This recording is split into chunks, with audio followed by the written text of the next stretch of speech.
I'm Michael Holmes. We begin with breaking news from Afghanistan, where Taliban fighters have now captured two more key cities, Lashkar and Kandahar. Video released by the militant group claims to show victory celebrations in Kandahar. CNN can't confirm its authenticity. Taliban fighters say they seized hundreds of weapons, vehicles and ammunition, as you can see there, American-supplied vehicles. The head of the provincial council says the entire city is under Taliban control except the airport and army corps.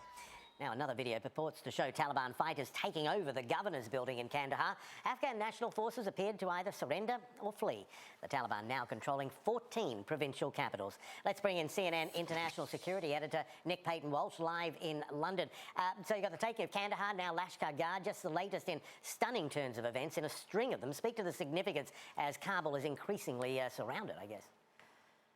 Yeah, I mean, it's important to emphasise that Lashkar and its fall, where we understand it, pretty much all of it, with the exception of one or two army bases, is under Taliban control, is a deeply symbolic moment. Kandahar, of course, was massively important, but Lashkar in itself, in Helmand, is a place where so much US, NATO lives have been lost, and it's a focal point of the opium trade that funds the insurgency. So the fact that the Afghan security forces put up such an intensive fight, laid down a lot of their commandos there because they knew they had to hold that symbolically, and that they have now lost, along with Kandahar, in the same night, it appears, is absolutely startling. And that, with Herat, leaves the major cities in the west and south of the country under Taliban control, particularly the birthplace of that movement, Kandahar. We're also hearing now, too, that Ferozkot, which is in a sparsely populated province of Ghor, has also fallen now as well. So it is literally a slow, increasingly fast drumbeat of provincial capitals falling at this particular point. Now, Mazar-e-Sharif in the north is still under pressure, an economic hub there, which certainly, I think, we'll hear more about what's happening around there in the day ahead. And Michael, you importantly point out, does this turn focus now to Kabul? Sadly, it does. There's no indication the capital is currently being besieged or under threat, but it's increasingly surrounded geographically. And so we're into an extraordinary 2 to 3 weeks ahead, where the US has now stated they will put 3,000 Marines into Kabul International Airport to secure it, to get their diplomats out, to likely get out some of the tens of thousands of Afghans who they've said might get special immigrant visa status. And then at the end of August, they will leave under the current plan. That may alter, but we are then going to see the extraordinary departure of US forces and personnel to a greatest extent, frankly, and then see what exactly comes after that. I have to say it's strange to see the former ally of the Afghan government, who say they are still the ally, create this moment of departure, emphasise it almost by sending in a very practical, very necessary security force for their diplomats. But it does send a message too, I think, and talking to senior Afghan officials last night, that certainly the US knows which direction this is likely to be going, and certainly within those senior US Afghan officials is a sense of betrayal, of loss.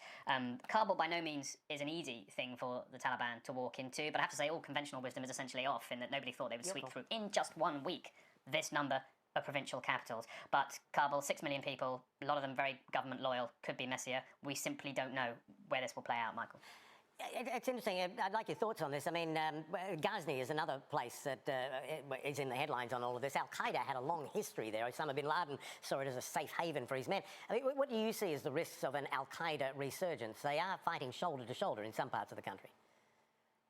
Yeah, I mean, the US perception of Al-Qaeda in Afghanistan has essentially changed to suit their policy at the time. Obviously, in 2001, they were all over the place, and then in the last decade, we've sort of persistently heard, as the US tried to wind down its presence there and declare victory, that Al-Qaeda were reduced to a core of hundreds. That seems to still roughly be the case, but within those 100 ranks are some pretty senior people. I mean, I reported on a story how in October last year, an Afghan intelligence raid killed Abu Muhsin al-Masri, the sort of number 2 there, very much in charge of propaganda and communications. He was said to be communicating with other Al-Qaeda cells in Syria. There appeared to have been a US strike on one of those cells shortly after his possessions were in fact intercepted, and I was told the Americans had in fact asked the Afghans not to publicise their assassination of Masri, presumably so they could get on with acting on the information that they found. So there's plenty of evidence that senior Al-Qaeda figures retain a presence in Afghanistan. In fact, Masri was killed in Ghazni, the city you just referred to. It is hard, I think, to delineate in this changing world of extremists precisely where Al-Qaeda ends and the Taliban begin. The Taliban's senior leadership brought in part of the Haqqani network, who were considered an Al-Qaeda affiliate a few years ago, into their command structure. So the lines are blurred. The Taliban are clear they don't want foreigners or terrorists. They signed a deal with the US saying they won't let Afghanistan be used for attacks on foreign countries. But it is a very key pressing problem, and one I think that we will hear much more about than we do now in the years ahead. Michael? Yeah, great point. And you mentioned the Haqqani network. We're yet to see how they may play into all of this too. Good to see you, Nick. Appreciate the analysis. Thanks. Ali Latifi is a freelance journalist based in Afghanistan. He joins me now from Kabul. Ali, thanks for doing so. I know it's been difficult there. How are conditions in Kabul? Thousands of displaced people arriving in the capital. What's the level of anticipation and concern? Since maybe, like 5, 6 p.m. last night, we live in a different country. Things have changed. Obviously, things have changed a lot. You know, the fact that Herat and Kandahar were lost essentially in the same day. You know, the two of the biggest cities in the country. You know, cities that people never would have imagined would have fallen. You know, and it was sort of your last hope, saying that if they weren't able to take over these cities, then they won't make it much further, or they won't make it into the big major population areas. And seeing them make it into those cities, and if you've been to those cities and you understand sort of the historical and the cultural significance of them, seeing those videos and that footage, it really, really affected people. You know, it affected the whole country. Kabul is like New York City or LA, where very few people are actually from Kabul. You know, obviously, like, people over decades spent time here and like claim to be Kabuli, but still, almost everyone's family comes from somewhere else. So when you look at this map and you see these provinces falling, almost everybody probably has some connection to one of those. Are Afghans you speak with angry about the speed of the withdrawal of the West? Do they feel let down or abandoned, not just by the West, but by their own leaders, who've often, of course, been accused of being corrupt or running the country in an inept way? That I was speaking to friends from Herat and Kandahar last night, and that was exactly what they were saying. They were saying that they felt like there wasn't much of a fight put up, that there wasn't much of an effort put into defending these cities, that these cities fell too easily and too quickly, considering their significance to the history and to the population and to the economy of this country. And so many people online are saying that, just expressing so much of their frustration at this government for its corruption, for its inability. Is there a risk for the Taliban domestically that, having got their chief demand, which is the departure of foreign forces, that them continuing the fight and killing fellow Afghans might backfire on the group in terms of whatever grassroots support they have? I mean, they're not killing Westerners right now, they're killing Afghans. And this is exactly what people say, right? Is you were fighting an occupation. You left the occupier to leave. And you even agreed for a year not to touch their forces or their administrators or anything like that. In the way they've been acting and the way they've been storming through these cities has also lost them a lot of support, because if you see how many people are fleeing these cities, right? And I've talked to people who have fled them.